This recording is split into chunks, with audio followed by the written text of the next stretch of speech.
Just a month left until the midterms. Republicans and Democrats in tight Senate races in key states, Nevada and Arizona.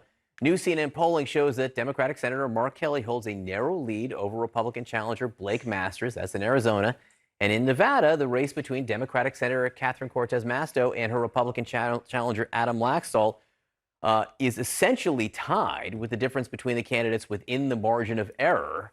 With me now, CNN political commentator SE Cupp and CNN political commentator and Republican strategist Alice Stewart.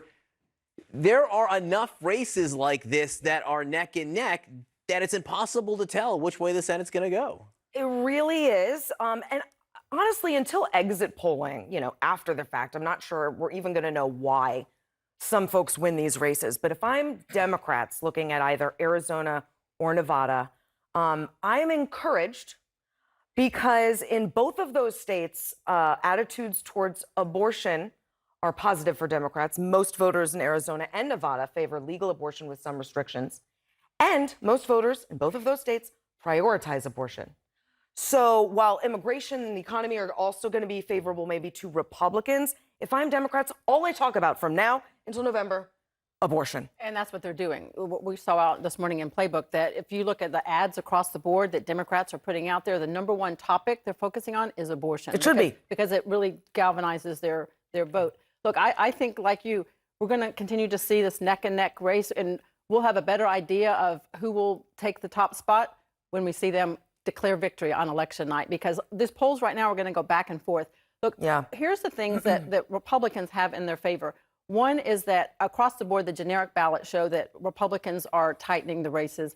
Joe Biden's approval ratings are rather low, so that's beneficial to Republicans. And we're also looking at the economy and inflation as a big driver for voters. And that's important, and they're galvanizing on this.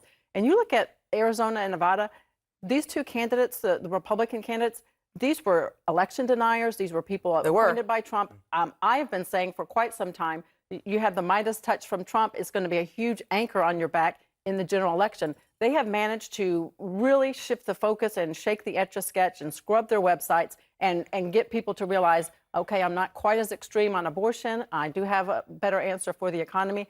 And the new Gallup polls show that whatever your top issue is as a voter, whether it is the economy or crime or the border, voters trust Republicans to fight for and advocate for their top issue, regardless of what the issue is. So that's helpful for Republicans. Like a month before elections, right? Yeah. Which is a long time. I declared the October surprise is dead. I said that yesterday. Okay. It's dead, so that's not a thing. But, I mean, there's still enough time. For a surprise? I want to say the yes word.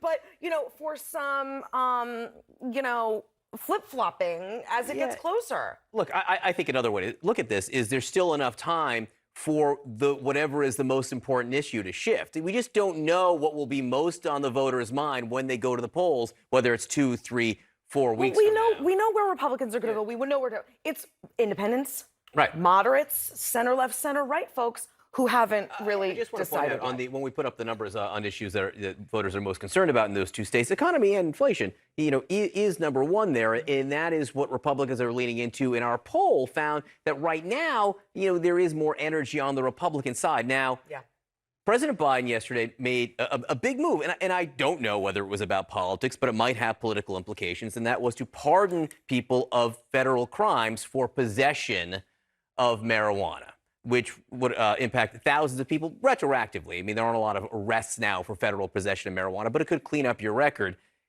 Alice, what do you think the impact of this will be? I think this will be very impactful for Joe Biden and Democrats in terms of winning over a large portion of the voter electorate that thinks this is an important issue. There are a lot of Democrats, and 3/4 of Americans think that we should legalize marijuana. So that is something certainly a factor in him making this decision. I see this as a ploy to, in midterms, to gain support and gain voters. I happen to think that marijuana is a gateway drug. I'm not a big advocate for legalizing marijuana, maybe for medicinal purposes, but not as a whole. Why are you looking at me? No, I'm saying as a whole. But here's the thing. Part of his announcement was to also advocate to governors do the same at the state level. That's not happening. I reached out to Governor Asa Hutchinson's office in Arkansas.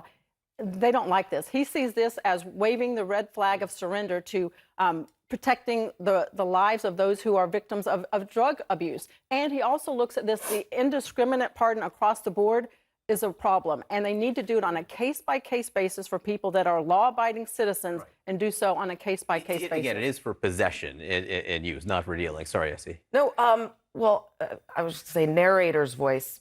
It's for politics. But it's not bad. I mean, this is not bad politics.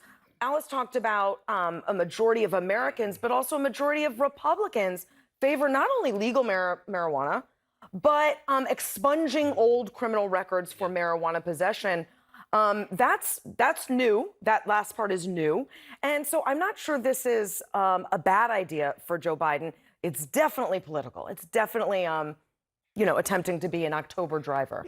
Look, the timing of it may be, but there are people on both sides of the aisle who've been having discussions across party lines about this for some time in non-political ways. There's been some movement on not only criminal reform, but also criminal justice reform, but also drug reform on both sides of the aisle, for sure. SE, Alice, thank you so much for being here. Have a great weekend. Smoke some medicinal marijuana, apparently. I wasn't pointing at you. I was just using my hand gesture. It felt personal, Alice. Sorry. All right. The jury in the Alex Jones trial will reconvene in just hours to determine just how much money Jones must pay to the families of Sandy Hook victims. And a scary moment on the field again, what the NFL's chief medical officer is saying about the latest concussion crisis.